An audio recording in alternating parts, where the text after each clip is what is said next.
Also, before we get started really quickly, there will most likely be spoilers in this video, so if you're interested in reading the Sandman comics or watching the Netflix series, watch this video afterwards.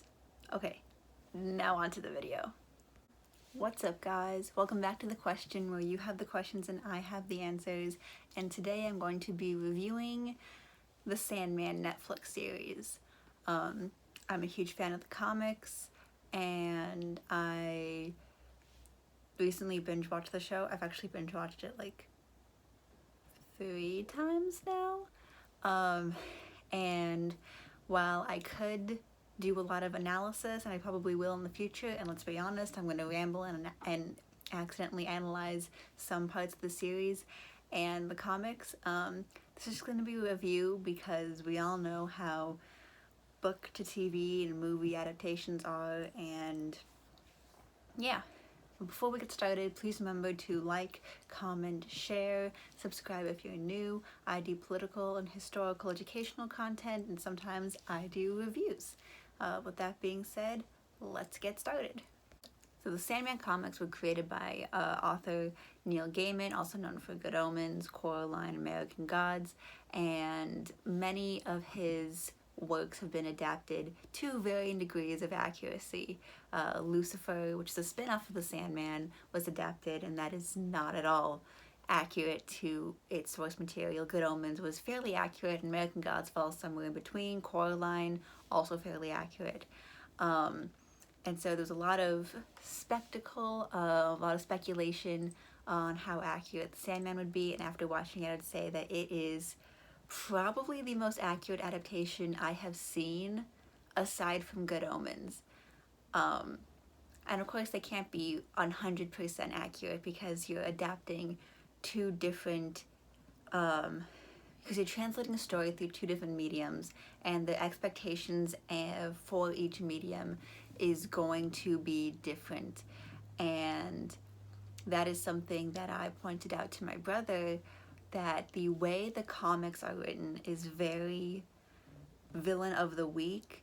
It's not very linear, and doesn't read the same as a TV show does. And so I told him, like, they might make alterations to the story in order to translate better for television, because the comic is written so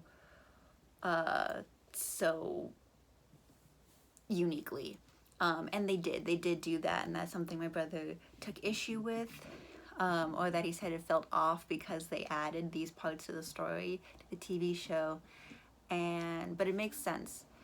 For example, the Corinthian is lauded as like the huge villain throughout the entire series, where in the comics he was only the main villain or antagonist in issue 2, The Dollhouse. And for those of you who don't know, the Netflix series season 1, saying if it gets renewed, is the first 2 issues. So that's Preludes and Nocturnes, as well as The Dollhouse. But they put the Corinthian throughout all these episodes because there needs to be a cause and effect here. And the way the comics are written, there is a lack of cause and effect. But everything that they're adding to the Corinthian story is added eventually.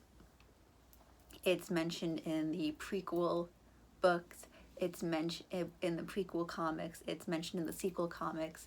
It's just not mentioned in the issues they're adapting themselves. So while him being a prominent figure throughout these episodes is new to the episodes themselves, it's not new information they're creating. And I think actually that is something that has been the biggest criticism, is that new things have been added that haven't actually been added. For example, there was a big criticism that the show was too woke, and that's because there's a very prominent queer characters. Most of the characters are queer, but no new queer characters were ever added which I think is really good actually looking back at like the 1980s and 90s, which is when the comics originally came out, is that every character that is shown to be queer in the TV show was queer in the comics. And I don't think people remember that, or they try to block that out. So like the Corinthian is shown to be having like seducing young gay men. I actually thought it was really hilarious that like he was just out here seducing every single gay man that he came across. I love that for him, you know, more power to him, I guess. And everyone's like, well, you made him gay. And it's like, no, in the sequel comics, he is gay. Like, it's established that he has a boyfriend and he's gay. You know, you're taking aspects of the different various comics and adding it in here so that you understand more of the characters, because you don't get that in the comics and that doesn't translate well to TV. And they want you to be invested in these characters so that you stay and you continue to watch the series, you know, so that we get to all of these places. And yeah, it's frustrating that like some of the mystery and stuff isn't there, that it's not 100% like the comics, but it's still fairly accurate. And the changes that were added were the changes that needed to happen in order for the comics to make sense. Another issue people took up with was that, one, it's woke because they gender bent some characters and they race bent some characters. Namely, the biggest issues were Joanna Constantine, Lucien, and Lucifer. And the thing is with Joanna Constantine is that originally it was John Constantine because the Sandman takes place in the DC universe, and they're trying, I think, to separate themselves from that a little bit, since Netflix doesn't really, I don't think Netflix has the right to DC characters, I'm pretty sure. Anyway, they don't have the right to John Constantine, as it's currently being used by CW for the Legends of Tomorrow series in the Arrowverse. So they couldn't use John Constantine, and so they had to create a new character, and that is Joanna Constantine. Which, by the way, I loved so much. Every single actor and actress and talent in this show was 100% on point, and I love them so much. Like, Jenna Coleman did Joanna Constantine so well. I loved her so much. Gwendolyn Christie as Lucifer was incredible. It's the micro acting, because so often they're not doing big gestures, they're not portraying big emotions, they're acting with the small little twitches of their facial features, and I eat that shit up. It's not everybody's cup of tea, but it just shows to me how much acting has changed. You look back at like the 1930s, 40s, 50s, and they're making big grand gestures and they're screaming and everything is really over the top, trying to portray that this emotion is happening. And here we can see how they are feeling from like the slight twitch of the slight change of like their mouth, or like this like glimmer of their eyes. And I love that so much. The actors here are all so incredibly talented and were really well cast. Back to gender bending, Lucien, Lucien, as well as most of the inhabitants of the dream are also DC characters, but they weren't changed for copyright reasons. Neil Gaiman just said he wanted to change Lucien, and once again, I think the actress who plays Lucien is great. I think she really captures that both best friend slash guardian slash advisor slash employee relationship, which is the complex relationship that Dream has with Lucien, and I think has with all of the people that inhabit the dreaming, as he is both their lord, their king, their creator, but at the same time he is very much like the emo hot topic child that he looks like, you know. He is very much a privileged rich kid, you know, who's all moody and broods, and he's like, oh my god, life is so unfair to me, as well as being the king of all creation, you know. And I think Lucien, who serves not only as a librarian but also his closest friend, his advisor, captures that so well in the I took over everything while you were gone. I, I'm here to, I have insights, everybody answers to me, but at the same time, you are subject to your moods and I am not equal to you. But it's like I should be. and I love that. And finally for Lucifer, once again, Gwendolyn Christie as Lucifer is the most powerful Lucifer I think I've ever seen. And the fact that she's 6'3" on her own, like, I was watching it, I think, the first 3 times, and I'm like, that height difference between Tom Sturridge, who plays Dream, and Gwendolyn Christie can't be real, but it is. She's a good 5 inches taller than him, just on her own, and that's incredible to me. That is absolutely breathtaking. It's like, how does it feel to be the most powerful person in the world right now? But yeah, no, the gender bending of Lucifer, Neil Gaiman had mentioned that originally in the comics, Lucifer had no gender, and therefore assigning any gendered actor to the role would have been a gender bend, even if it was a man.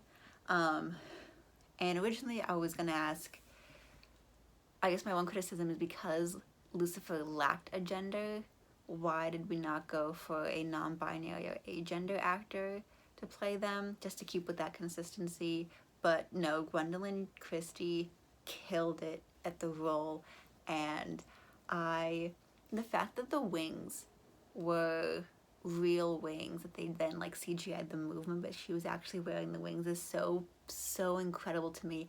Also, the VFX, the CGI was great. And I think honestly, that's what got me, is that the alterations to the story, and I believe the slight alteration to the characters, if anyone has read the comics and then watched the show, they softened a lot of the characters. And I say this as like, Dream is not as harsh as he is in the comics. He's not as much of he's still very much an asshole, but he's not as harsh or cold about it as he is in the comics. In the comics, it's a very slow process for him to begin to like open up and change and learn that, hey, maybe other people matter and that he should care about them, and maybe other people care about him, and he has to see this inner humanity, not only in humanity, but in him and his siblings. He very much thinks that because he isn't human, he is above all of that he's incapable of it. But his journey realizes that he is there to serve humanity. He exists because of humanity, and that makes him a little bit human. And I think it takes until like the 5th or 6th issue for him to finally realize that and to begin actually changing. It takes a very long fucking time. And until then, he goes and he's being an ass at everybody, and that's eventually his undoing, as he has to pay for all of his past actions. But in the show, we're seeing that glimmer of humanity, that glimmer of kindness already. And it's weird, because I think what makes him such a compelling character is that he is the protagonist, but he is such an asshole, and you're rooting for his downfall. You are rooting for him to change. It makes everything so much more impactful, I think, when it happens. But I'm pretty sure they made him a softer, more human character just because with streaming services, there's no guarantee that the next season's gonna be picked up, Like, we could see the Sandman and see the series, and we know that there's more to it because the comics exist, but there's no guarantee that season 2 is gonna happen, even if they set up, even if they do everything right. There's no guarantee. There just isn't. I mean, we just saw it with the cancellation of Batgirl. There's nothing in media production is ever guaranteed. And so I think they wanted to show him becoming a better person, to be like, hey, yeah, he's an asshole now, but just you wait. We're going to see this man grow. And while I understand why they did it that way, I personally didn't like it as much. I felt like in some places it was overemphasized that he needed to change, especially the way they mentioned it so often. You know, you see it once with the Corinthian and Lucian, and the Corinthian's like, you can't change him, you know, you can't fix him. I'm doing this because I'm in the right, and that will never change because he's never going to change. And that's like, yeah, that's a pretty powerful fucking exchange. But then it keeps coming up that he has to change. And eventually it's like, okay, we get it. He has to change and grow as a person. Okay, we can see that through his actions. We can see that through the people he's hurting, his interactions with others. We don't need it to be thrown in our face 50 different times that he is going to have to change or die, as Neil Gaiman put it. So that was a large criticism of mine. But the same one area where I liked the softening of characters was Cain and Abel. I didn't particularly care for them in the comics, but in the TV show, I absolutely love them. I keep saying TV show, but it's a Netflix series. I think it's another video I should do, the difference between TV and streaming. I love them mostly because you can see the love that they have for each other, which I think is harder to show in the comics. And because they made Cain a softer character, I know that if we do get the rest of the comics adapted, I will absolutely sob at the last season. I will cry. And that is a change that they made, is that the taking back of Gregory didn't happen in the comics. It was the taking back of the signature on their commission papers. I think they changed that, one, to show Dream's humanity, at least that he does feel something for the people and the things he's created. It's not just, these are my things, I can't believe my things have gone to waste. It's he does care about all of his creations. And it does pain him to have to kill Gregory. But also just the fact that it showed Cain being upset, Cain crying, you know, and it shows that he is so much softer. And so the time comes for the last season when he's so upset that Abel died for real, and he's like, you wrote the contract, I'm only allowed to kill Abel. Like, I know that they will make him tear up and sob, and I don't think I can do that. As for some race bending, I was fine with it. I think it ultimately didn't really matter to the story, you know? I know a big issue was like, well, there can't be black people in the 1900s, and it's like, yes, they can, and you're just racist. But yeah, it didn't really bother me. I love Kobe Howell-Baptiste. I need her to do everything to me. I will jump off a building in order for her as death to whisper Peachy Keen in my ear so I can hear the sound of her wings so she can like comfort me and take me away. Am I simping for death? Yes, I am. But it's fine. Another big change they had was that they had to bring it up to modern day. And as in the comics, modern day was like 1989. Now modern day is 2022, and so instead of Dream being in cage for like 70 to 80 years, he was imprisoned for over 100 years, and that altered the timeline of things. So Hobb, they missed his meeting, but they addressed that fairly well, and I really did appreciate that. I love the actor who played Hobb, but I think every like supporting and every character, every actor was great, and I love them. I love John Dee as well. Nothing too much to talk about there. I love the 24-hour diner. Something else my brother said is that it felt off. I think it's because in the comics there were more time skips. So you don't have to see the progression of each event. You can just see like, oh, here they're telling the truth to each other and relationships are falling apart. Here they're fucking each other. Here they're all dead. And you see the time skips if it's like hour 1, hour 7, hour 17, you know? But here it's like, you can't just do that. You have to give a logical progression to how these things happened. And that threw it off a little bit. The Dollhouse there, I saw a lot of criticism in the ratings about the Dollhouse. I think people loved the first half, which was Preludes and Nocturnes, and I think between the two, it was definitely way more powerful than the Dollhouse. But I think the issue with that is they are very different types of stories. If you've seen any Marvel, anything, you know that there is usually a cosmic villain and then a local villain. You know there's something that's happening on the street that's like Spider-Man level, and there's something that's happening in like Eternals level. You know, like you have the big bad, then you have the local big bad. You know, it's maybe like a corrupt corporation versus Thanos. And so Preludes and Nocturnes was very much a cosmic bad. You're seeing Dream in his realm. You're seeing the dreaming. You're seeing hell. You're seeing demons. You're seeing all of this stuff. You're seeing how all the magic and shit works. And then you go basically right from that immediately to a completely different set of characters, a completely different type of story. You know, you're basically going from Infinity War straight into Spider-Man with very little connection to the two.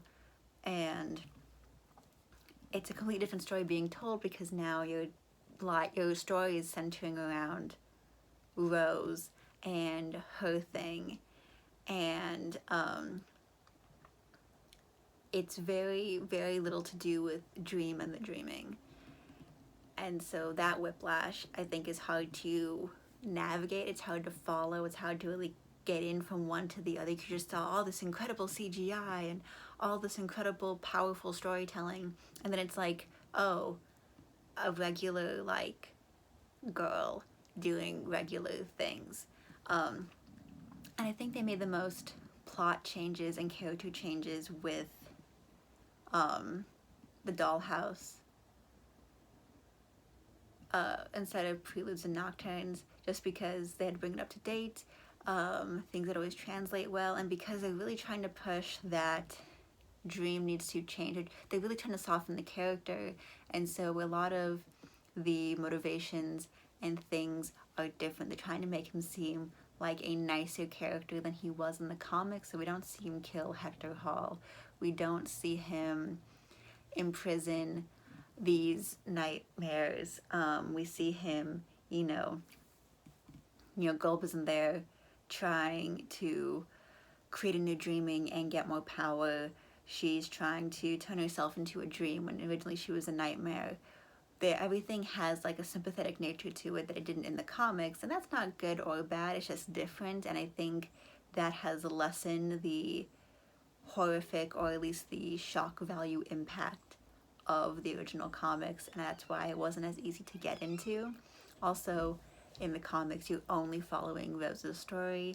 You don't see any of the dreaming, at least you don't as often as you do here. It is going back and forth, and once again, it's very hard to follow because it's trying to make something linear that wasn't linear to begin with, and that, I think, lessened the impact of the show, and that's why it wasn't as great as Preludes and Nocturnes. They didn't have to do that as much, as it was a fairly linear cause to effect versus the Doll's House that wasn't. That being said, I absolutely loved the serial convention.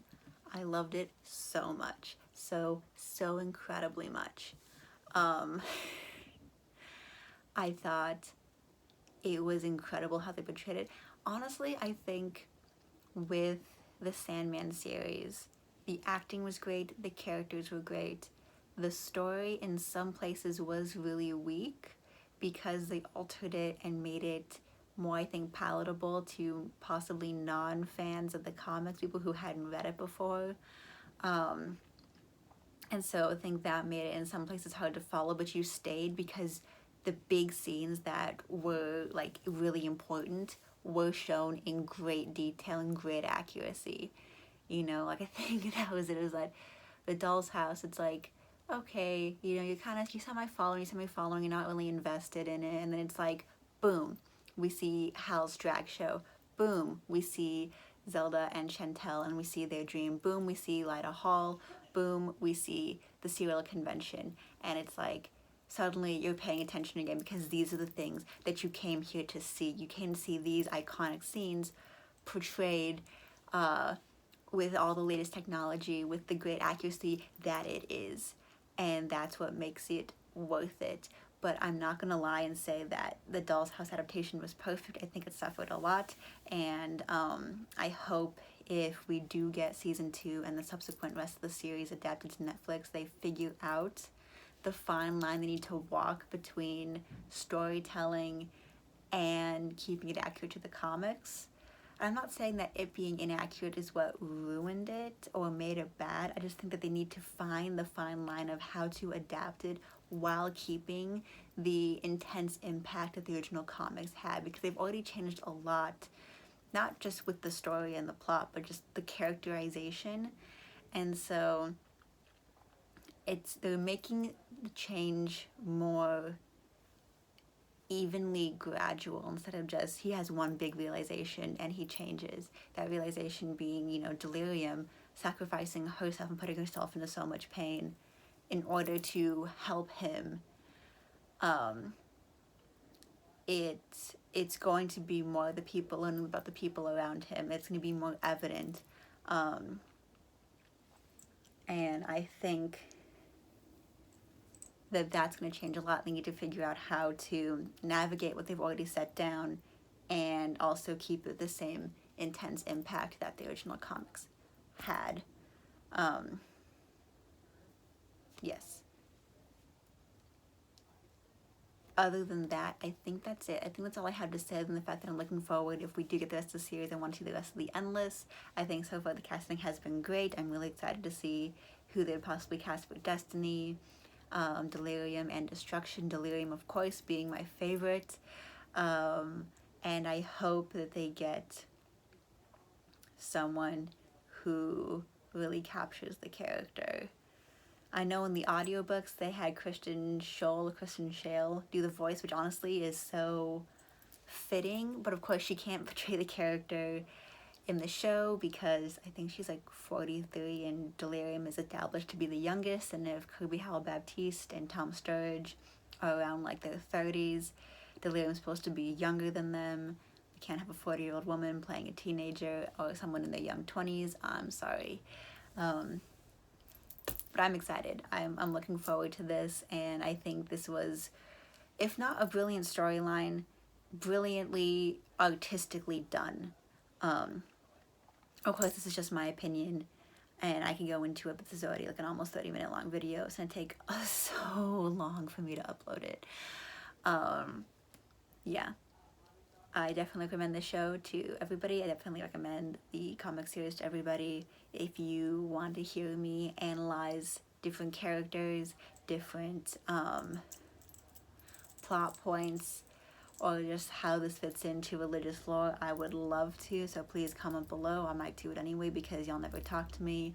I think I might do how like the Corinthian and Dream are like foils of each other, or Death versus Destruction's view on their purpose of the Endless, and where Dream ties into all of that. So anyway, possibilities for next time. I still said I would review every single Studio Ghibli movie, and I have only done one, and I lost a follower over that, and I'm actually very sad, but it's fine. So with that being said, so long and thanks for all the fish. Be excellent to each other, and party on, dudes.